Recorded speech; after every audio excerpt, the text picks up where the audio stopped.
So I was hired as the music therapist, and then pretty shortly after I got hired as the music therapist, I was working with the activity director, which is amazing, like the best job ever, and just kind of got involved in the day-to-day life at the manor. And so when he left, they offered me that position, and I just took it up with a heartbeat. They gave me the opportunity to do all the activity directing, so the calendar building, the scheduling, the management of all the games, and music as well. So that kind of blended the perfect mesh for me. Memory care is such a big deal for us because it's just, you have to kind of curate the different activities a little bit differently.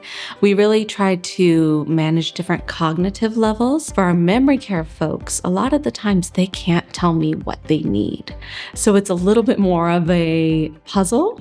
You're trying to find out what could work, and you're just always learning. And so when you find something that clicks for that resident that maybe can't tell you what they want or what they need at the moment, it just makes it all the more special. When you see that smile, or when you see them tapping their foot when they've just been sleeping, but now they're awake and they're engaging and they're looking at you, it's pretty exciting to see that you're getting that engagement and you're preserving their life and their independence and increasing their quality of life. We have a great system called IN2L, and that engages with word games and puzzles, and you can actually travel to any country in the world just from the comfortableness of your living room. We also find that music really triggers those memories. So if I'm doing an activity with memory care, I'm always involving music. So oldies, Elvis, anything from the 40s, 50s, and 60s, just to bring back that recall.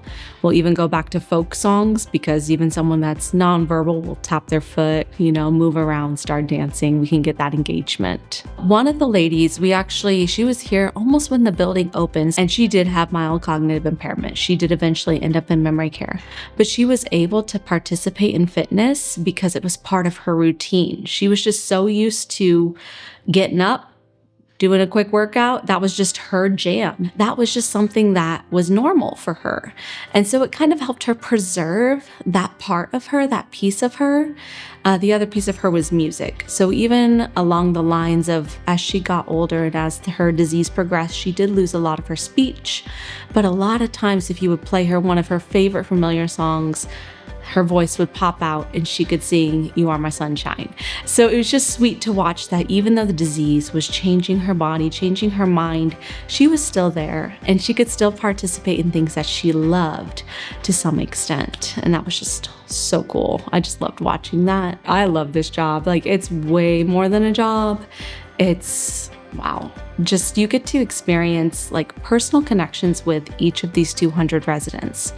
And just being here for the past 3 to 4 years, I've kind of got to watch it grow from, 45, 50 people to 200 people. I think the value lies is that person being able to help them with wherever they're at. So that really keeps me passionate about this job, is that there's just so many opportunities to help these residents in whatever way, and that is never seeming to come to an end. There's always going to be something for you to do. There's always something for you to do or to help with.